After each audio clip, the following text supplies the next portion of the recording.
ఈరోజు ఆంధ్రప్రదేశ్ 4వ తరగతి పరిసరాల విజ్ఞాన కెమిస్ట్రీ టెక్స్ట్ బుక్లోని పాఠాలకు సంబంధించిన ముఖ్యాంశాలు చూద్దాం. ఇందులో 7వ పాఠం వారి సేవలు ఉలివనివి. ఓ పనిని సులభంగా చేయడానికి ఉపయోగించే వస్తువుని ఏమని అంటారు? పనిముట్టు. ఒక పనిని సులభంగా చేయడానికి ఉపయోగించే వస్తువుని ఏమంటారంటే పనిముట్టు. రంగులు వేయడానికి ఉపయోగించే పనిముట్టు బ్రష్. రంగులు వేయడానికి ఉపయోగించే పనిముట్టు బ్రష్. నైపుణ్యం కలిగి ఉన్న పనుల ద్వారా సంపాదించడాన్ని ఏమంటారంటే వృత్తి. నైపుణ్యం కలిగి ఉన్న పనుల ద్వారా సంపాదించడాన్ని ఏమంటారంటే వృత్తి. పిక్ ఆక్స్ పనిముట్టు. పైన పిక్ ఆక్స్ పనిముట్టు గుర్తుపెట్టుకోండి. దర్జీ వాడే బాబిన్. పిక్ ఆక్స్ పనిముట్టు దర్జీ వాడే బాబిన్. తర్వాత తాపీ మేస్త్రి వాడే ద్రవమట్టం. దీన్ని తాపీ మేస్త్రి వాడే ద్రవమట్టం అంటారు.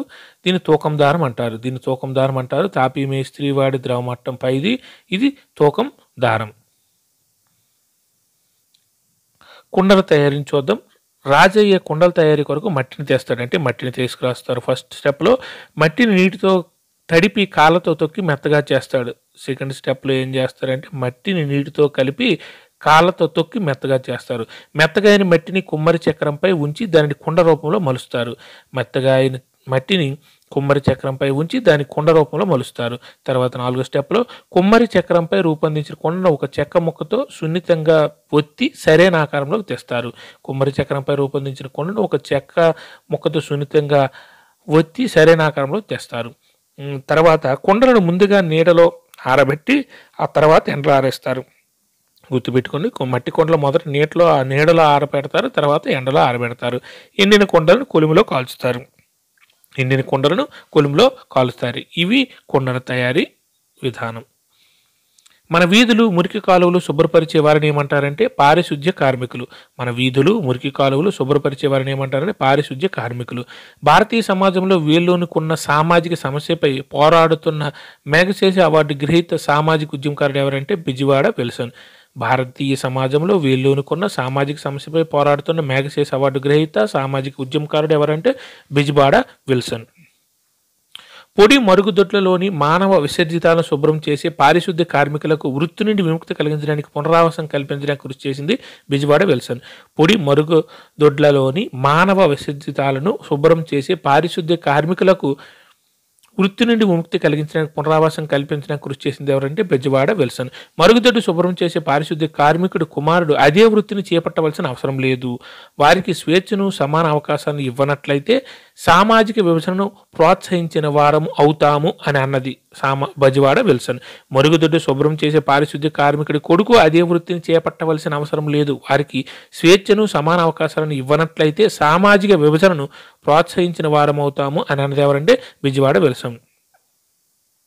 పరిశుభ్రత దైవ కార్యం వంటిది అని అన్నది గాంధీజీ. ఎవరంటే గాంధీజీ. కోవిడ్-19 సమయంలో ఎటువంటి భయం లేకుండా నిరంతరం అన్ని ప్రాంతాలను శుభ్రపరిచి మొదటి సమరయోధులుగా వ్యవహరించింది పారిశుద్ధ్య కార్మికులు. కోవిడ్-19 సమయంలో ఎటువంటి భయం లేకుండా నిరంతరం అన్ని ప్రాంతాలను శుభ్రపరిచి మొదటి సమరయోధులుగా వ్యవహరించింది ఎవరంటే పారిశుద్ధ్య కార్మికులు. తర్వాత 8వ పాఠం రవాణా. మనుషులు వస్తువులు ఒక ప్రాంతం నుండి మరొక ప్రాంతానికి భూ జల వాయు మార్గాల్లో జరిపే కదలికలను ఏమంటారంటే రవాణా. మనుషులు వస్తువులు ఒక ప్రాంతం నుండి మరొక ప్రాంతానికి భూ జల వాయు మార్గాల్లో జరిపే కదలికలను ఏమంటారంటే రవాణా. గ్రామీణ ప్రాంతాల్లో రోడ్డు సౌకర్యం సరిగా లేని చోట గ్రామస్తులు వేటిని ఉపయోగించి సమీప ఊలకు వెళ్తారు? ఎడ్ల బండ్లు, ట్రాక్టర్లు, గుర్రపు బళ్ళు లేదా టాంగాలు లేదా జట్కా. గ్రామీణ ప్రాంతాల్లో రోడ్డు సౌకర్యం సరిగా లేని చోట గ్రామస్తులు వేటిని ఉపయోగించి సమీప ఊలకు వెళ్తారంటే ఎడ్ల బండ్లు, ట్రాక్టర్లు, గుర్రపు బళ్ళు లేదా టాంగాలు లేదా జట్కా. కొండ ప్రాంతాల్లో ప్రజలు కాలిబాటలలో ప్రయాణిస్తారు. వేటిని వస్తు రవాణా కొరకు ఉపయోగిస్తారంటే గాడిదలను, గుర్రాలను.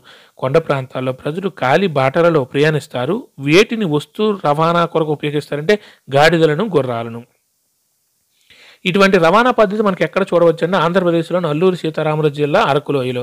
ఇటువంటి రవాణా పద్ధతి మనం ఎక్కడ చూడవచ్చు అంటే ఆంధ్రప్రదేశ్లోని అల్లూరి సీతారామరాజు జిల్లా అరకులోయలో. అంటే అల్లూరి సీతారామరాజు జిల్లా అంటే అరకులోయ ఎక్కడ ఉందంటే ఇప్పుడు అల్లూరి సీతారామరాజు జిల్లాలో ఉంది. కొండ ప్రాంతాల్లో రోప్వేలను రవాణా కొరకు వినియోగిస్తారు. దీనిలో వినియోగించే ఏరియల్ కార్లు వేటిపై ప్రయాణిస్తాయంటే ఇనుప తీగలపై. కొండ ప్రాంతాల్లో రోప్వేలను రవాణా కొరకు వినియోగిస్తారు. వీటిలో వినియోగించే ఏరియల్ కార్లు వేటిపై ప్రయాణిస్తాయంటే ఇనుప తీగలు. అడవుల్లో వృద్ధులను రోగులను వీటిలో మోసుకెళ్తారంటే డోలి. ఎడారివాడ ఒంటె. ఇసుకలో ఎక్కువ దూరం సునాయాసంగా నీరు తాగకుండా ప్రయాణించేది ఒంటె. ఒంటెకు ఉండే పొడవాటి కాళ్ళు ఇసుక నుండి వచ్చే వేడి దేనిని తాకకుండా కాపాడతాయంటే శరీరాన్ని. ఒంటికి ఉండే పొడవాటి కాళ్ళు ఇసుక నుండి వచ్చే వేడి దేనిని తాకకుండా కాపాడతాయంటే శరీరాన్ని. ఒంటి పాదాలు ఎలా ఉండడం వల్ల ఇసుకలో కూడా వేగంగా నడవగలదు వెడల్పుగా. ఒంటి పాదాలు ఎలా ఉండడం వల్ల ఇసుకలో కూడా వేగంగా నడవగలదు అంటే వెడల్పుగా. వేడిగా ఉన్న ఎడారి ప్రాంతాల్లో వారాల పాటు నీరు త్రాగకుండా జీవించడానికి సహాయపడేది ఒంటె మూపురం. వేడిగా ఉన్న ఎడారి ప్రాంతాల్లో వారాల పాటు నీరు త్రాగకుండా జీవించడానికి సహాయపడేది ఒంటె మూపురం. ధ్రువ ప్రాంతాల్లో ఉపయోగించే రవాణా సాధనం కుక్కలు లాగే స్లెడ్జ్లు. ధ్రువ ప్రాంతాల్లో ఉపయోగించే రవాణా సాధనం ఏంటంటే కుక్కలు లాగే స్లెడ్జ్లు. మన దేశంలో హిమాలయ పర్వతాలు మంచుతో కప్పబడి ఉంటాయి. ఇక్కడ ప్రజలు వేటిని ప్రయాణం కొరకు వాడుతారంటే జడల బర్రె, డోలీలు లేక స్లెడ్జ్లు. మన దేశంలో హిమాలయ పర్వతాలు మంచుతో కప్పబడి ఉంటాయి. ఇక్కడ ప్రజలు వేటిని ప్రయాణం కొరకు వాడుతారంటే జడల బర్రె, డోలీలు లేక స్లెడ్జ్లు. హిమాలయ పర్వత ప్రాంతాల్లో కాశ్మీర్లో దాల్ సరస్సుపై ఏ ప్రయాణం మనం చూడవచ్చు అంటే పడవ ప్రయాణం. కాశ్మీర్లో దాల్ సరస్సుపై ఏ ప్రయాణం మనం చూడవచ్చు అంటే పడవ ప్రయాణం. మన రాష్ట్రంలో గోదావరి, కృష్ణా నదులపై ఏ ప్రయాణం గమనించవచ్చు అంటే పడవ ప్రయాణం. మన రాష్ట్రంలో గోదావరి, కృష్ణా నదులపై ఏ ప్రయాణం గమనించవచ్చు అంటే పడవ ప్రయాణం. ఈ నదుల మధ్య అనేక ఏ గ్రామాలు ఉన్నాయంటే లక్క గ్రామాలు లేదా ఐలాండ్. ఈ నదుల మధ్య అనేక ఏ గ్రామాలు ఉన్నాయంటే లంక గ్రామాలు లేదా ఐలాండ్స్ ఉన్నాయి.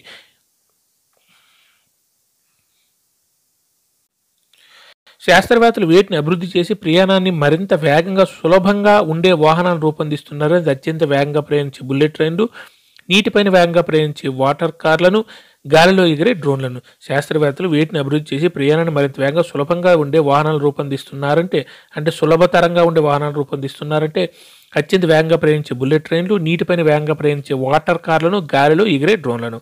ప్రజలు భిన్న రకాలుగా విస్తరించి ఉన్నారు. భేదాలు మరిచి మేము ఎక్కడ ప్రయాణిస్తే అక్కడ అందరూ ఆహారం సాయం చేశారు. దీనిని ఏమంటారంటే భిన్నత్వంలో ఏకత్వం. ప్రజలు భిన్న రకాలుగా విస్తరించి ఉన్నారు. భేదాలు మరిచి మేము ఎక్కడ ప్రయాణిస్తే అక్కడ అందరూ ఆహారం, వసతి సాయం చేశారు. దీనిని ఏమంటారంటే భిన్నత్వంలో ఏకత్వం. ఆంధ్రప్రదేశ్లోని విమానాశ్రయాలు విశాఖపట్నం, రాజమండ్రి, గన్నవరం, వైఎస్ఆర్ కడప, రేణిగుంట, పుట్టపర్తి, ఓర్వకల్లు. ఆంధ్రప్రదేశ్లోని విమానాశ్రయాలు విశాఖపట్నం, రాజమండ్రి, గన్నవరం, వైఎస్ఆర్ కడప, రేణిగుంట, పుట్టపర్తి, ఓరుకల్లు. 3, 6, 7. ఆంధ్రప్రదేశ్లో నౌకాశ్రయాలు విశాఖపట్నం, కాకినాడ, కృష్ణపట్నం. ఆంధ్రప్రదేశ్లో నౌకాశ్రయాలు విశాఖపట్నం, కాకినాడ, కృష్ణపట్నం. ఇవి 3. 9th క్లాస్ 9th లెసన్ సమాచార ప్రసారం. భావాలను, అనుభూతులను వ్యక్తం చేసే ప్రక్రియను ఏమంటారంటే భావప్రసారం. భావాలను, అనుభూతులను వ్యక్తం చేసే ప్రక్రియను ఏమంటారంటే భావప్రసారం. భావప్రసారం ఎన్ని రకాలంటే 2. ఒకటి వ్యక్తిగత భావప్రసారం, 2 బహుళ సమాచార ప్రసారం. భావప్రసారం ఎన్ని రకాలంటే 2. అవి వ్యక్తిగత భావప్రసారం, 2 బహుళ సమాచార ప్రసారం. పోస్ట్ కార్డులు, ఇన్లాండ్ ఉత్తరాలు, పోస్ట్ కవర్లు ప్రజల మధ్య ఏ భావ ప్రసారం కోసం ఉపయోగపడుతున్నాయి అంటే వ్యక్తిగత భావ ప్రసారం. పోస్ట్ కార్డులు, ఇన్లాండ్ ఉత్తరాలు, పోస్టల్ కవర్లు ప్రజల మధ్య ఏ భావ ప్రసారం కోసం ఉపయోగపడుతున్నాయి అంటే వ్యక్తిగత భావ ప్రసారం. చిరునామాలు కలిగి ఉన్న ప్రదేశాన్ని సులభంగా గుర్తించడానికి ఉపయోగపడే సంఖ్య పిన్ కోడ్ నెంబర్. చిరునామాలు కలిగి ఉన్న ప్రదేశంలో సులభంగా గుర్తించడానికి ఉపయోగపడే సంఖ్య పిన్ కోడ్ సంఖ్య. పిన్ కోడ్ అని పిన్ అంటే విస్తరింపు అంటే పోస్టల్ ఇండెక్స్ నెంబర్. పిన్ అంటే postal index number. PIN pin అంటే పోస్టల్ ఇండెక్స్ నెంబర్. వార్తాపత్రికలు, టీవీలు, రేడియోలు ఏ సాధనాలకు ఉపయోగపడతాయంటే బహుళ ప్రసార సాధనాలు. వార్తాపత్రికలు, టీవీలు, రేడియోలు ఏ సాధనాలకు ఉపయోగపడతాయంటే బహుళ ప్రసార సాధనాలు. మొబైల్ ఫోన్లో కొన్ని యాప్లు మనకు కావాల్సిన సమాచారాన్ని అందిస్తాయి. వీటిని ఏమంటారంటే సామాజిక మాధ్యమాలు. మొబైల్ ఫోన్లో కొన్ని యాప్లు మనకు కావాల్సిన సమాచారాన్ని అందిస్తే వీటిని ఏమంటారంటే సామాజిక మాధ్యమాలు. ఒకే సమయంలో పెద్ద సంఖ్యలో జనాభాకు సమాచారాన్ని అందించే మాధ్యమం బహుళ సమాచార ప్రసారం. ఒకే సమయంలో పెద్ద సంఖ్యలో జనాభాకు సమాచారాన్ని అందించే మాధ్యమం బహుళ సమాచార ప్రసారం. ఒక కంప్యూటర్ నుండి మరొక కంప్యూటర్ పంపించే సంక్షిప్త సమాచారాన్ని ఏమంటారంటే ఈమెయిల్. ఒక కంప్యూటర్ నుండి మరొక కంప్యూటర్కు పంపించే సంక్షిప్త సమాచారాన్ని ఏమంటారంటే ఈమెయిల్. సూచనలు చేయడానికి డాక్యుమెంట్లు, లెటర్లు, ఫైళ్ళు, ఫోటోలు, వీడియోలు పంపడానికి దీన్ని ఉపయోగిస్తారంటే ఈమెయిల్. సూచనలు చేయడానికి డాక్యుమెంట్లు, లెటర్లు, ఫైళ్ళు, ఫోటోలు, వీడియోలు పంపడానికి దీన్ని ఉపయోగిస్తారంటే ఈమెయిల్. తర్వాత 10వ పాఠం చూసి వద్దాం. పండుగలో రకాలు. జాతీయ పండుగలు, వ్యవసాయ సంబంధమైన పండుగలు, మతపరమైన పండుగలు. పండుగల రకాలు ఏంటంటే జాతీయ పండుగలు ఉంటాయి, వ్యవసాయ సంబంధమైన పండుగలు ఉంటాయి, మతపరమైన పండుగలు కూడా ఉంటాయి. గణతంత్ర దినోత్సవం, స్వాతంత్ర దినోత్సవం అనేవి జాతీయ పండుగలు. గణతంత్ర దినోత్సవం, స్వాతంత్ర దినోత్సవం అనేవి జాతీయ పండుగలు. వ్యవసాయానికి సంబంధించిన పండుగ ఏరువాక. వ్యవసాయానికి సంబంధించిన పండుగ ఏరువాక. మతపరమైన పండుగలు దీపావళి, క్రిస్మస్, రంజాన్. మతపరమైన పండుగలు దీపావళి, క్రిస్మస్, రంజాన్. శ్రీరాముని పుట్టినరోజు పండుగ శ్రీరామనవమి. శ్రీరాముని పుట్టినరోజు పండుగ శ్రీరామనవమి. హిందువులు ఎప్పుడు శ్రీరామనవమి పండుగను జరుపుకుంటారంటే మార్చి లేదా ఏప్రిల్. హిందువులు ఎప్పుడు శ్రీరామనవమి పండుగను జరుపుకుంటారంటే మార్చి లేదా ఏప్రిల్. ఏ రోజున బెల్లంతో తయారు చేసిన పానకం అనే ద్రవాన్ని తీసుకుంటారంటే శ్రీరామనవమి. ఏ రోజున బెల్లంతో తయారు చేసిన పానకం అనే ద్రవాన్ని తీసుకుంటారంటే శ్రీరామనవమి. క్రైస్తవులు క్రిస్మస్ పండుగను ప్రతి సంవత్సరం ఎప్పుడు జరుపుకుంటారంటే డిసెంబర్ 25వ తేదీన. క్రైస్తవులు క్రిస్మస్ పండుగను ప్రతి సంవత్సరం ఎప్పుడు జరుపుకుంటారంటే డిసెంబర్ 25వ తేదీన. క్రిస్మస్ అనగా ఎవరి పుట్టినరోజు? యేసుక్రీస్తు. క్రిస్మస్ అనగా ఎవరి పుట్టినరోజు అంటే యేసుక్రీస్తు. క్రిస్మస్ రోజు ఎవరు పిల్లలకు ఇష్టమైన బహుమతులు స్వీట్లు ఇస్తారని నమ్ముతారు? శాంతాక్లాజ్. క్రిస్మస్ రోజు ఎవరు పిల్లలకు ఇష్టమైన బహుమతులు స్వీట్లు ఇస్తారని నమ్ముతారంటే శాంతాక్లాజ్. ముస్లింల ప్రధాన పండుగ ఈద్ ఉల్ ఫితర్. ముస్లింల ప్రధాన పండుగ ఈద్ ఉల్ ఫితర్. ఎక్కడ ప్రజలందరూ చేరి అల్లాను ప్రార్థిస్తారంటే మసీదులో. ఎక్కడ ప్రజలందరూ చేరి అల్లాను ప్రార్థిస్తారంటే మసీదులో. ఎవరికి బహుమతులను కానుకలను అందజేస్తారంటే పేదవారికి. ఆ రోజు ఎవరికి బహుమతులను కానుకలను అందజేస్తారంటే పేదవారికి. ఏమని సంబోధిస్తూ ఒకరికొకరు శుభాకాంక్షలు తెలియజేసుకుంటారంటే ఈద్ ముబారక్. ఏమని సంబోధిస్తూ ఒకరికొకరు శుభాకాంక్షలు తెలియజేసుకుంటారంటే ఈద్ ముబారక్. సిక్కుల ప్రధాన పండుగ గురునానక్ జయంతి. సిక్కుల ప్రధాన పండుగ గురునానక్ జయంతి. ఈ రోజుని ఏమని పిలుచుకుంటారంటే గురు పరబ్. సిక్కుల ప్రధాన పండుగ గురునానక్. దీన్ని ఆ రోజు ఏమని పిలుచుకుంటారంటే గురు పరబ్. ఈ రోజు వారు ఎక్కడికి వెళ్ళి ప్రార్థన చేస్తారంటే గురుద్వారాకు. ఆ రోజు వారు ఎక్కడికి వెళ్ళి ప్రార్థన చేస్తారంటే గురుద్వారాకు. బౌద్ధులు జరుపుకునే ముఖ్యమైన పండుగ బుద్ధుని జయంతి. ఈ పండుగ ఏమైనా ప్రాముఖ్యం చెందిందంటే బుద్ధ పూర్ణిమ. బౌద్ధులు జరుపుకునే ముఖ్యమైన పండుగ బుద్ధుని జయంతి. ఈ పండుగ ఏమని ప్రాముఖ్యం చెందిందంటే బుద్ధ పూర్ణిమ అని ప్రాముఖ్యత చెందింది. పేదవారికి అవసరంలో ఉన్న వారికి సహాయం చేయడం ఎప్పుడు ప్రజలు విధిగా చేసే పని అంటే పండుగలప్పుడు. పేదవారికి అవసరంలో ఉన్న వారికి సహాయం చేయడం ఎప్పుడు ప్రజలు విధిగా చేసే పని అంటే పండుగలప్పుడు ప్రజలు విధిగా చేసే పని. సంవత్సరంలో ఒకసారి స్థానిక దేవాలయంలో జరిపే పండుగ జాతర. సంవత్సరంలో ఒకసారి స్థానిక దేవాలయంలో జరిపే పండుగను ఏమంటారంటే జాతర. ఉత్తరాంధ్రలోని గిరిజనులు జరిపే జాతరలో ప్రధానమైనది మోదుకొండమ్మ జాతర. ఉత్తరాంధ్రలోని గిరిజనులు జరిపే జాతరలో ప్రధానమైనది ఏంటంటే మోదుకొండమ్మ జాతర. ప్రజలు ఎవరిని పూజిస్తారంటే మోదుకొండమ్మ తల్లిని. ఈ మోదుకొండమ్మ జాతరలో ప్రజలు ఎవరిని పూజిస్తారంటే మోదుకొండమ్మ తల్లిని పూజిస్తారు. మోదుకొండమ్మ జాతర ఎక్కడ జరుగుతుందంటే పాడేరు వద్ద మోదుగల గ్రామంలో. మోదుకొండమ్మ జాతర ఎక్కడ జరుగుతుందంటే మోదుగల గ్రామం. ఈ మోదుగల గ్రామం ఎక్కడ ఉందంటే పాడేరు వద్ద ఉంది మోదుగల గ్రామం. మోదుకొండమ్మ జాతర ఎన్ని రోజులు జరుగుతుందంటే 3 రోజులు. మోదుకొండమ్మ జాతర ఎన్ని రోజులు జరుగుతుందంటే 3 రోజులు. లేపాక్షి ఎక్కడ ఉందంటే శ్రీ సత్యసాయి జిల్లాలో. లేపాక్షి ఎక్కడ ఉందంటే శ్రీ సత్యసాయి జిల్లాలో. లేపాక్షిలో ఎవరి గుడి ఉందంటే వీరభద్రుని గుడి. లేపాక్షిలో ఎవరి గుడి ఉందంటే వీరభద్రుని గుడి. వీరభద్ర గుడిని ఎవరు ఎప్పుడు కట్టించారు? విజయనగర రాజ్య గవర్నర్లు అయిన విరూపానంద మరియు వీరన్లు 1530లో కట్టించారు. వీరభద్రుని గుడి ఎవరు ఎప్పుడు కట్టించారంటే 1530లో కట్టించారు. ఎవరు కట్టించారంటే విజయనగర రాజ్య గవర్నర్లు అయిన విరూపానంద మరియు వీరన్లు వీరభద్రుని గుడి కట్టించారు. వీరభద్ర గుడి వీరన్న విరూపన్న ఇవి 1530. వీళ్ళు ఎవరంటే విజయనగర రాజ్య గవర్నర్లు. ప్రపంచ ప్రఖ్యాతిగాంచిన ఏ విగ్రహం లేపాక్షిలో ఉందంటే నంది విగ్రహం. ప్రపంచ ప్రఖ్యాతిగాంచిన ఏ విగ్రహం లేపాక్షిలో ఉందంటే నంది విగ్రహం. ఈ నందిని ఏమని పిలుస్తారంటే లేపాక్షి బసవన్న. ఈ నందిని ఏమని పిలుస్తారంటే లేపాక్షి బసవన్న. సిద్ధవటం కోట ఏ జిల్లాలో ఉందంటే వైఎస్ఆర్ కడప జిల్లాలో. సిద్ధవటం కోట ఏ జిల్లాలో ఉందంటే వైఎస్ఆర్ కడప జిల్లాలో. ఏ నది ఒడ్డున ఉందంటే పెన్నా నది. సిద్ధవటం కోట ఏ జిల్లాలో ఉందంటే వైఎస్ఆర్ కడప జిల్లాలో ఉంది. ఏ నది ఒడ్డున ఉందంటే పెన్నా నది ఒడ్డున ఉంది. ఈ కోటను ఏ సంవత్సరంలో కట్టారంటే క్రీస్తు శకం 1303లో. ఎంత స్థలంలో కట్టారంటే 30 ఎకరాల భూమిలో కట్టారు. ఈ సిద్ధవటం కోటను ఏ సంవత్సరంలో కట్టారంటే 1303 సంవత్సరంలో కట్టారు. ఎంత స్థలంలో కట్టారంటే 30 ఎకరాల భూమిలో కట్టారు ఈ సిద్ధవటం కోటను. కోటకు నిర్మాణపరంగా శోభాయమానంగా ఉండేవి కోటకు ఉన్న 2 ప్రధాన ద్వారాలు. కోటకు నిర్మాణపరంగా శోభాయమానంగా ఉండేవి కోటకు ఉన్న 2 ప్రధాన ద్వారాలు. ఏ కోటను దక్షిణ కాశీకి ప్రధాన ద్వారంగా అక్కడ ప్రజలు భావిస్తారంటే సిద్ధవటం కోట. ఏ కోటను దక్షిణ కాశీకి ప్రధాన ద్వారంగా అక్కడ ప్రజలు భావిస్తారంటే సిద్ధవటం కోట. చంద్రగిరి కోట ఏ జిల్లాలో ఉందంటే తిరుపతి. చంద్రగిరి కోట ఏ జిల్లాలో ఉందంటే తిరుపతి.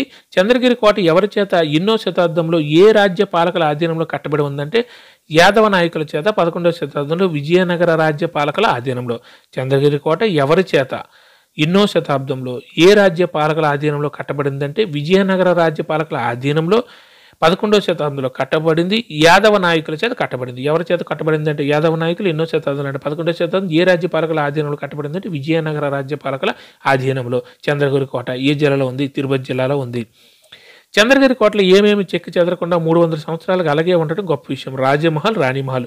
చంద్రగిరి కోటలో ఏమేమి చెక్కు చెదరకుండా 300 సంవత్సరాలకు అలాగే ఉండటం గొప్ప విషయం అంటే రాజమహల్, రాణిమహల్.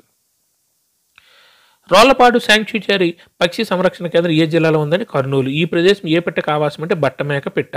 రోళ్లపాడు శాంక్చురీ పక్షి సంరక్షణ కేంద్రం ఏ జిల్లాలో ఉందని కర్నూలు. ఈ ప్రదేశం ఏ పెట్టకు ఆవాసం అంటే బట్టమేక పెట్ట. Satish Dhawan Indian Space Research Organisation ISRO. ISRO అంటే Satish Dhawan Indian Space Research Organisation ఏ జిల్లాలో ఉందంటే తిరుపతి జిల్లాలో ఉంది. ఈ జిల్లాలో ఉందండి ఇస్రో. ఇప్పుడు తిరుపతి జిల్లాలో ఉంది. ఇస్రో ఎక్కడ నిర్మించబడింది అంటే తిరుపతి జిల్లా పులికాట సరస్సు దగ్గరలో సూళ్లూరుపేటలో. ఇస్రో ఎక్కడ ఉందంటే తిరుపతి జిల్లా. తిరుపతి జిల్లా గుర్తుపెట్టుకోండి. పులికాట సరస్సు దగ్గరలో సూళ్లూరుపేటలో. ఏ సరస్సు దగ్గరలో ఉందంటే పులికాట సరస్సు. దేనికి దగ్గరగా అంటే సూళ్లూరుపేటకు దగ్గరగా ఉంది ఇస్రో. ఎక్కడ నుండి కృత్రిమ ఉపగ్రహాలను రాకెట్ల ద్వారా అంతరిక్షంలోకి పంపుతారంటే ఇస్రో. ఎక్కడ నుండి కృత్రిమ ఉపగ్రహాలను రాకెట్ల ద్వారా అంతరిక్షంలోకి పంపుతారంటే ఇస్రో. ఫ్లెమింగో పక్షుల శాంక్చురీ ఎక్కడ ఉందంటే తిరుపతి జిల్లా నేలపట్టు వద్ద పులికాట సరస్సులో. ఫ్లెమింగో పక్షుల శాంక్చురీ ఎక్కడ ఉందండి తిరుపతి జిల్లా నేలపట్టు వద్ద. నేలపట్టు ఎక్కడ ఉందండి తిరుపతి జిల్లాలో ఉందండి. ఈ ఫ్లెమింగో పక్షుల శాంక్చురీ ఎక్కడ ఉందంటే పులికాట సరస్సులో నేలపట్టు దగ్గర తిరుపతి జిల్లాలో. ఇది ప్రతి సంవత్సరం ఏ పండుగ జరుపుకుంటారు? ఇక్కడ ఫ్లెమింగో పక్షుల పండుగ జరుపుకుంటారు. ఇక్కడ ప్రతి సంవత్సరం ఏ పండుగ జరుపుకుంటారంటే ఫ్లెమింగో పండుగ. ఫ్లెమింగో పక్షులు అంటే పులికాట సరస్సు. పులికాట సరస్సు అంటే నేలపట్టు. నేలపట్టు అంటే తిరుపతి జిల్లా. మోటుపల్లి పోర్టు ఏ జిల్లాలో ఉంది? ప్రకాశం. మోటుపల్లి పోర్టు ఏ జిల్లాలో ఉంది? ప్రకాశం. మోటుపల్లి ఎవరి కాలంలో నిర్మించబడిన ప్రసిద్ధ నౌకాశ్రయం? కాకతీయులు. మోటుపల్లి ఎవరి కాలంలో నిర్మించబడిన ప్రసిద్ధ నౌకాశ్రయం అంటే కాకతీయులు. 11వ శతాబ్దంలో ప్రసిద్ధ నావికులు పోర్చుగీస్ దేశస్తులైన ఎవరు ఈ పోర్టును సందర్శించడం జరిగిందంటే మార్కోపోలో. 11వ శతాబ్దంలో ప్రసిద్ధ నావికులు పోర్చుగీస్ దేశస్తులైన ఎవరు ఈ పోర్టును సందర్శించడం జరిగిందంటే మార్కోపోలో. మార్కోపోలో ఏ దేశస్తుడంటే పోర్చుగీస్ దేశస్తుడు. ఎన్నో శతాబ్దంలో సందర్శించాడంటే 11వ శతాబ్దంలో సందర్శించాడు. ఏమేమి మోటుపల్లి పోర్టుని ప్రపంచవ్యాప్తంగా అన్ని దేశాలకు ఎగుమతి అయ్యేవి? గంధం, ముత్యాలు, లోహం, పట్టు, మిరియాలు, దంతం. ఏమేమి మోటుపల్లి పోర్టు నుంచి ప్రపంచవ్యాప్తంగా అన్ని దేశాలకు ఎగుమతి అయ్యేవంటే గంధం, ముత్యాలు, లోహం, పట్టు, మిరియాలు, దంతాలు కూడా. అమరావతి స్తూపం ఏ జిల్లాలో ఉంది? పల్నాడు. అమరావతి స్తూపం ఏ జిల్లాలో ఉంది? పల్నాడు. గుర్తుపెట్టుకుని అమరావతి స్తూపం ఏ జిల్లాలో ఉంది? పల్నాడు జిల్లాలో. ఆంధ్ర శాతవాహనుల రాజధాని అమరావతి, ధరణికోట. ఆంధ్ర శాతవాహనుల రాజధాని అమరావతి, ధరణికోట. శిథిలావస్థకు చేరిన బౌద్ధ స్తూపం అమరావతి స్తూపం. శిథిలావస్థకు చేరిన బౌద్ధ స్తూపం ఏంటంటే అమరావతి స్తూపం.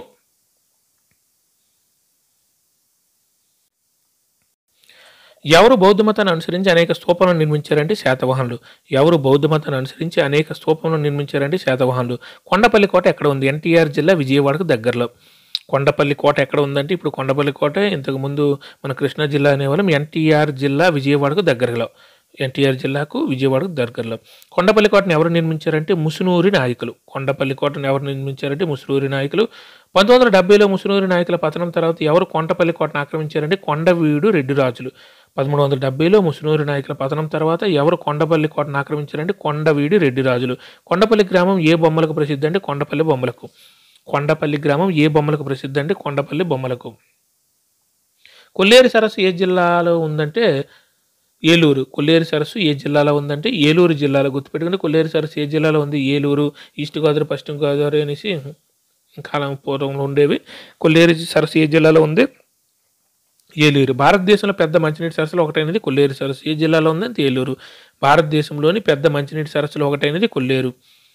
కొల్లేరు సరస్సు ఏ నదుల మధ్య విస్తరించి ఉందండి? గోదావరి, కృష్ణ. కొల్లేరు సరస్సు ఏ నదుల మధ్య విస్తరించి ఉందండి? గోదావరి, కృష్ణ.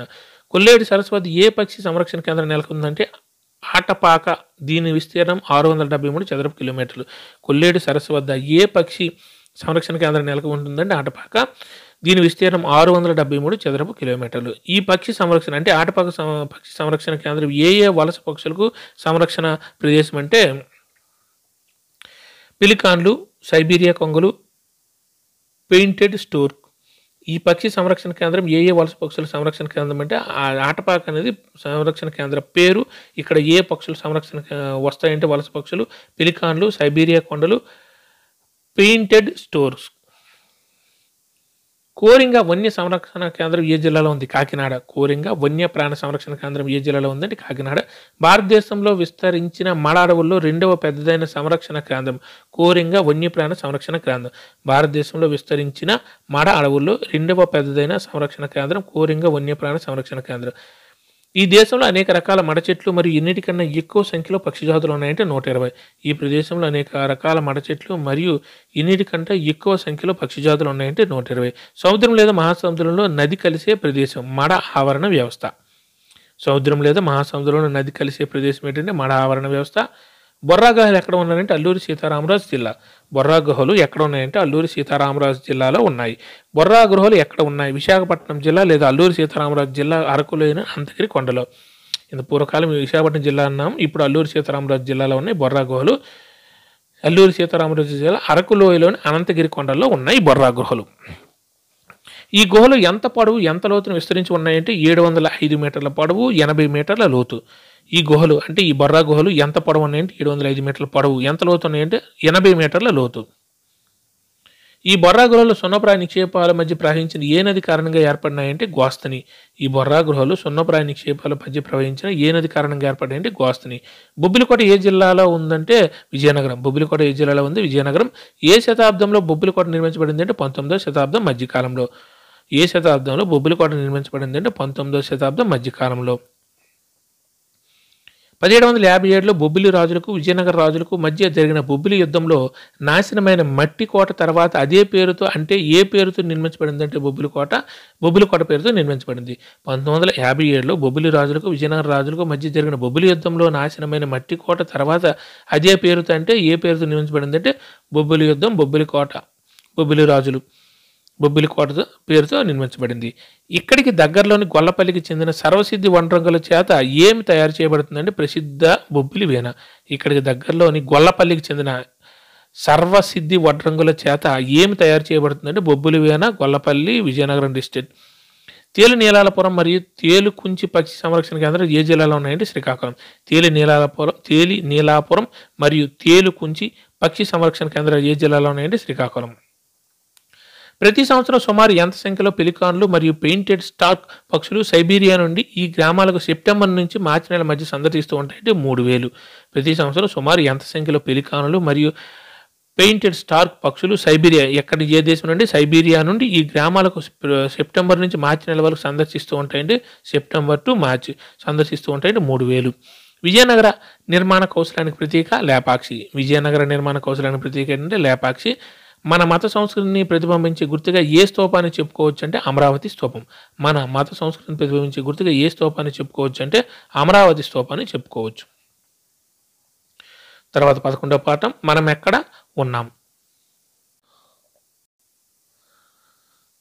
దోనుబాయి గ్రామం ఎక్కడ ఉంది? పార్వతీపురం మన్యం జిల్లా సీతంపేట మండలం. దోనుబాయి గ్రామం ఎక్కడ ఉందంటే పార్వతీపురం మన్యం జిల్లా సీతంపేట మండలంలో ఉంది. స్థిరపడిన వ్యక్తుల సమూహాన్ని కలిగి ఉండేది గ్రామం. స్థిరపడిన వ్యక్తుల సమూహాన్ని కలిగి ఉండేది గ్రామం. దోనుబాయి గ్రామానికి గల సరిహద్దులు లేదా ఎల్లలు. దోనుబాయి గ్రామానికి గల సరిహద్దులు లేదా ఎల్లలు. తూర్పుగా కొండలు, పైనాపిల్ తోటలు, పశ్చిమాన మల్లి గ్రామం, ఉత్తరం వైపు ముత్యాల గ్రామం, దక్షిణాన సంభం గ్రామం. దోనుబాయి గ్రామానికి గల సరిహద్దులు లేదా ఎల్లలు. తూర్పుగా కొండలు, పైనాపిల్ తోటలు, పశ్చిమాన మల్లి గ్రామం, ఉత్తరం వైపు ముత్యాల గ్రామం, దక్షిణ వైపు సంభం గ్రామం. సీతంపేట మండలానికి సరిహద్దులు. తూర్పున కొత్తూరు మండలం, పశ్చిమాన పాలకొండ మండలం, ఉత్తరాన భామిని మండలం, దక్షిణాన బోర్జ మండలం. సీతంపేట మండలానికి సరిహద్దులు. తూర్పున కొత్తూరు మండలం, పశ్చిమాన పాలకొండ మండలం, ఉత్తరాన భామిని మండలం, దక్షిణాన బోర్జి మండలం. శ్రీకాకుళం జిల్లాకు గల సరిహద్దులు. తూర్పున బంగాళాఖాతం, పడమర దక్షిణాన విజయనగరం జిల్లా, ఉత్తరాన ఒరిస్సా రాష్ట్రం. శ్రీకాకుళం జిల్లాకు సరిహద్దులు. తూర్పున బంగాళాఖాతం, పడమర మరియు దక్షిణాన విజయనగరం జిల్లా, ఉత్తరాన ఒరిస్సా రాష్ట్రం. తర్వాత ఆంధ్రప్రదేశ్ సరిహద్దులు. తూర్పున బంగాళాఖాతం, పడమరన కర్ణాటక రాష్ట్రం, ఉత్తరాన ఒరిస్సా, తెలంగాణ, ఛత్తీస్గఢ్ రాష్ట్రాలు, దక్షిణాన తమిళనాడు. ఆంధ్రప్రదేశ్ సరిహద్దులు. తూర్పున బంగాళాఖాతం ఉంది, పడమరన కర్ణాటక రాష్ట్రం ఉంది, ఉత్తరాన ఒరిస్సా, తెలంగాణ, ఛత్తీస్గఢ్ రాష్ట్రాలు. ఉత్తరాన ఒరిస్సా, తెలంగాణ, ఛత్తీస్గఢ్ రాష్ట్రాలు, దక్షిణానేమో తమిళనాడు. ఆంధ్రప్రదేశ్ రాష్ట్రంలో గల జిల్లాలు 26. ఆంధ్రప్రదేశ్ రాష్ట్రంలో గల జిల్లాలు ప్రస్తుతానికి 26. శ్రీకాకుళం రాజధాని శ్రీకాకుళం. పార్వతీపురం మన్యం పార్వతీపురం. విజయనగరం విశాఖపట్నం. అనకాపల్లి. అల్లూరి సీతారామరాజు పాడేరు. ఇందులో బిట్లు కూడా వచ్చి మనటేట్లో చూడండి. అల్లూరి సీతారామరాజు పాడేరు. కాకినాడ. Doctor BR Ambedkar Konaseema Amalapuram. తూర్పుగోదావరి జిల్లా రాజమండ్రి, పశ్చిమ గోదావరి జిల్లా భీమవరం. ఏలూరు, కృష్ణా డిస్ట్రిక్ట్ మచిలీపట్నం, ఎన్టీఆర్ విజయవాడ. గుంటూరు, పల్నాడు, నరసరావుపేట.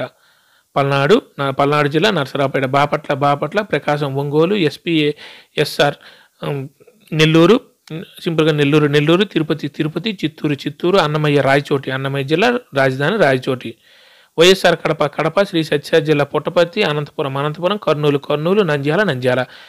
ఇందులో కన్ఫ్యూజ్ అయ్యేటి Srikakulam okay, Parvathipuram okay, Vizianagaram okay, Visakhapatnam okay, Anakapalli okay, Alluri Sitarama జిల్లా పాడేరు, కాకినాడ ఓకే, అల్లూరి సీతారామరాజు జిల్లా పాడేరు, డాక్టర్ బిఆర్ అంబేద్కర్ కోనసీమ జిల్లా అమలాపురం, తూర్పుగోదావరి జిల్లా రాజమండ్రి ఇది ఓకే, పశ్చిమ గోదావరి జిల్లా భీమవరం పెట్టుకుంటుంది, డాక్టర్ అంబేద్కర్ కోనసీమ జిల్లా అమలాపురం, అల్లూరి సీతారామరాజు జిల్లా పాడేరు, డాక్టర్ బిఆర్ అంబేద్కర్ కోనసీమ జిల్లా అమలాపురం, తూర్పుగోదావరి జిల్లా రాజమండ్రి ఓకే ఆల్రెడీ తెలిసిందే, పశ్చిమ గోదావరి జిల్లా భీమవరం, ఏలూరు, కృష్ణా డిస్ట్రిక్ట్ మచిలీపట్నం, విజయవాడ కాదు, కృష్ణా డిస్ట్రిక్ట్ మచిలీపట్నం, ఎన్టీఆర్ జిల్లా విజయవాడ, కృష్ణా డిస్ట్రిక్ట్ మచిలీపట్నం బందరు, ఎన్టీఆర్ జిల్లా విజయవాడ, గుంటూరు ఓకే, పల్నాడు జిల్లా నరసరావుపేట, బాపట్ల, ప్రకాశం జిల్లా ఒంగోలు ఆల్రెడీ ఓల్డ్దే, నెల్లూరు, తిరుపతి జిల్లా కొత్తగా వచ్చింది, తిరుపతి, చిత్తూరు, అన్నమయ్య జిల్లా రాయచోటి, వైఎస్ఆర్ కడప, శ్రీ సత్య జిల్లా పుట్టపర్తి, అనంతపురం, కర్నూలు, నంద్యాల కొంచెం డిఫికల్ట్గా ఉన్న మాత్రం వెరైటీగా ఉన్న మాత్రం గుర్తుపెట్టుకోండి కొత్తగా వచ్చేవి. ఆంధ్రప్రదేశ్ రాజధాని అమరావతి, దేశంలో విస్తీర్ణ పరంగా ఆంధ్రప్రదేశ్ రాష్ట్రం 7వది, నైసర్గికంగా ఆంధ్రప్రదేశ్ ఎన్ని ప్రదేశాలకు విభజించబడింది? అవి 3, అవి ఉత్తరాంధ్ర, రాయలసీమ మరియు దక్షిణాంధ్ర. నైసర్గికంగా ఆంధ్రప్రదేశ్ ఎన్ని ప్రదేశాలుగా విభజించబడింది? 3, అవి ఉత్తరాంధ్ర, రాయలసీమ మరియు దక్షిణాంధ్ర. కొన్ని గ్రామాలు కలిసి ఏమి ఏర్పడుతుంది? మండలం. మండలం. కొన్ని మండలాలు కలిసి జిల్లా, కొన్ని జిల్లాలు కలిసి రాష్ట్రం, కొన్ని రాష్ట్రాలు కలిపి దేశం ఏర్పడుతుంది. కొన్ని దేశాలు కలిపి ఏం ఏర్పడుతుందంటే ఖండం. తూర్పుగోదావరి జిల్లా ప్రధాన కార్యాలయం కాకినాడ, పశ్చిమ గోదావరి జిల్లా ప్రధాన కార్యాలయం ఏలూరు, కృష్ణా జిల్లా ప్రధాన కార్యాలయం మచిలీపట్నం, ప్రకాశం జిల్లా ప్రధాన కార్యాలయం ఒంగోలు. తూర్పుగోదావరి జిల్లా ప్రధాన కార్యాలయం కాకినాడ, పశ్చిమ గోదావరి జిల్లా ప్రధాన కార్యాలయం ఏలూరు, కృష్ణా జిల్లా మచిలీపట్నం, ఎన్టీఆర్ జిల్లా అయితే విజయవాడ, ప్రకాశం జిల్లా ఇది ఒంగోలు ఆల్రెడీ తెలిసిందే. భారతదేశం రాజధాని న్యూఢిల్లీ. నైసర్గికంగా భారతదేశంలో ఎన్ని కేంద్రపాలిత ప్రాంతాలు ఉన్నాయి? 28 రాష్ట్రాలు, 9 కేంద్రపాలిత ప్రాంతాలు. నైసర్గికంగా భారతదేశంలో ఎన్ని రాష్ట్రాలు, ఎన్ని కేంద్రపాలిత ప్రాంతాలు ఉన్నాయంటే 28 రాష్ట్రాలు, 9 కేంద్రపాలిత ప్రాంతాలు. భారతదేశంలో విస్తీర్ణ పరంగా ఎన్నో స్థానాన్ని, జనాభా పరంగా ఎన్నో స్థానం ఆక్రమించిందంటే విస్తీర్ణ పరంగా 7వ స్థానం, జనాభా పరంగా 2వ స్థానం. భారతదేశం విస్తీర్ణ పరంగా ఎన్నో స్థానాన్ని అంటే 7వ స్థానం, జనాభా పరంగా ఎన్నో స్థానం అంటే 2వ స్థానాన్ని ఆక్రమించింది. ఆంధ్రప్రదేశ్ రాజధాని అమరావతి, అరుణాచల్ ప్రదేశ్ ఇటానగర్, అస్సాం దిస్పూర్, బీహార్ పాట్నా, ఛత్తీస్గఢ్ రాయ్పూర్ గుర్తుపెట్టుకుంది. అస్సాం దిస్పూర్, ఛత్తీస్గఢ్ రాయ్పూర్. అరుణాచల్ ప్రదేశ్ ఇటానగర్, గోవా పానాజీ, గుజరాత్ రాజధాని గాంధీనగర్, హర్యానా చండీగఢ్, గోవా పనాజీ. హిమాచల్ ప్రదేశ్ రాజధాని సిమ్లా, జార్ఖండ్ రాంచీ, కర్ణాటక బెంగళూరు, కేరళ తిరువనంతపురం, మధ్యప్రదేశ్ భోపాల్, మహారాష్ట్ర ముంబై, మణిపూర్ ఇంఫాల్, మేఘాలయ షిల్లాంగ్, మిజోరం ఐజ్వాల్, నాగాలాండ్ కోహిమా, ఒడిశా భువనేశ్వర్, పంజాబ్ చండీగఢ్, రాజస్థాన్ రాజధాని జైపూర్, పంజాబ్ చండీగఢ్, సిక్కిం గ్యాంగ్టక్, తమిళనాడు చెన్నై, తెలంగాణ రాజధాని హైదరాబాద్, త్రిపుర అగర్తల, ఉత్తరప్రదేశ్ లక్నో, ఉత్తరాఖండ్ డెహ్రాడూన్, పశ్చిమ బెంగాల్ కోల్కతా. రాజధాని కోల్కతా. మొత్తం భూభాగంలో ఎన్ని వంతుల నీరు భూభాగం ఉన్నాయంటే 3 వంతుల నీరు 1 వంతు భూభాగం. మొత్తం భూభాగంలో ఎన్ని వంతుల నీరు భూభాగం ఉన్నాయంటే 3 వంతుల నీరు 1 వంతు భూభాగం. భూగోళం పైన ఉన్న భూభాగం మొత్తాన్ని ఎన్ని భాగాలు విభజించారంటే 7. వీటిని ఏమంటారంటే ఖండాలు. భూగోళం పైన ఉన్న భూభాగం మొత్తాన్ని ఎన్ని భాగాలు విభజించారంటే 7. వీటిని ఏమంటారంటే ఖండాలు. ఖండాలన్నిటితో కలిపిన భూమిని ఏమంటారంటే ప్రపంచం. భూమిపైన గల ఖండాలు ఆసియా, ఆఫ్రికా, ఆస్ట్రేలియా, ఐరోపా, ఉత్తర అమెరికా, దక్షిణ అమెరికా, అంటార్కిటికా. భూమిపైన ఉన్న ఖండాలు పెద్దది ఆసియా, తర్వాత ఆఫ్రికా, ఆస్ట్రేలియా, ఐరోపా, ఉత్తర అమెరికా, దక్షిణ అమెరికా, అంటార్కిటికా. అతిపెద్ద ఖండం ఆసియా, అతి చిన్న ఖండం ఆస్ట్రేలియా. అతిపెద్ద ఖండం ఆసియా, అతి చిన్న ఖండం ఆస్ట్రేలియా. పక్షుల ఖండం దక్షిణ అమెరికా. పక్షుల ఖండం దక్షిణ అమెరికా. భూగోళం పైన జలభాగాన్ని ఎన్ని భాగాలు విభజించారు? అవి ఏవంటే 5 భాగాలుగా వాటిని 5 మహాసముద్రాలు విభజించారు.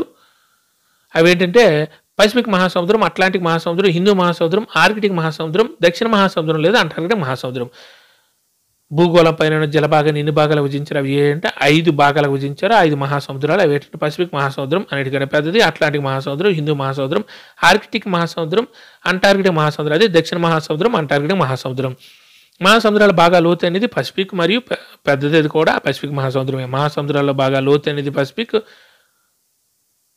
భూమి తన చుట్టూ తాను తిరగడాన్ని ఏమంటారు? భ్రమణం. భూమి తన చుట్టూ తాను తిరగడాన్ని ఏమంటారంటే భ్రమణం. దీనికి ఎంత సమయం పడుతుందంటే 24 గంటలు. దీనికి ఎంత సమయం పడుతుందంటే 24 గంటలు. భూమి సూర్యుని చుట్టూ తిరగడాన్ని ఏమంటారంటే పరిభ్రమణం. దీనికి ఎంత సమయం పడుతుందంటే 365 రోజులు. భూమి సూర్యుని చుట్టూ తిరగడాన్ని ఏమంటారంటే పరిభ్రమణం. దీనికి ఎంత సమయం పడుతుందంటే 365 రోజులు. భూమి యొక్క చలనం దేనికి కారణమవుతుందంటే రాత్రి పగలు. భూమి యొక్క చలనం దేనికి కారణమవుతుందంటే రాత్రి పగలు. నక్షత్రాలు గుంపుగా ఒక ఆకారంలో ఎవరు ఉంటాయి? ఈ ఆకారంలో ఏమంటారంటే నక్షత్ర కూటమి లేదా నక్షత్ర రాశి. నక్షత్రాలు గుంపులుగా ఒక ఆకారంలో ఉంటాయి. ఈ ఆకారం ఏమంటారంటే నక్షత్ర కూటమి లేదా నక్షత్ర రాశి. చంద్రుని ఆకారం రోజు రోజుకు మారుతుంది. ఈ మార్పులు ఏమంటారంటే చంద్రకళలు. చంద్రుని ఆకారం రోజు రోజుకు మారుతుంది. ఈ మార్పులు ఏమంటారంటే చంద్రకళలు. రాత్రి వేళ చంద్రుడు పూర్తిగా గుండ్రంగా కనిపించే ఆ రోజు పౌర్ణమి. రాత్రి వేళ చంద్రుడు పూర్తిగా గుండ్రంగా కనిపించే ఆ రోజు పౌర్ణమి. చంద్రుడు కనిపించడం రోజును ఏమంటారంటే అమావాస్య. చంద్రుడు కనిపించడం రోజున అంటే కనిపించడం చంద్రుడు ఆ రోజున ఏమంటారంటే అమావాస్య అంటారు. Thank you.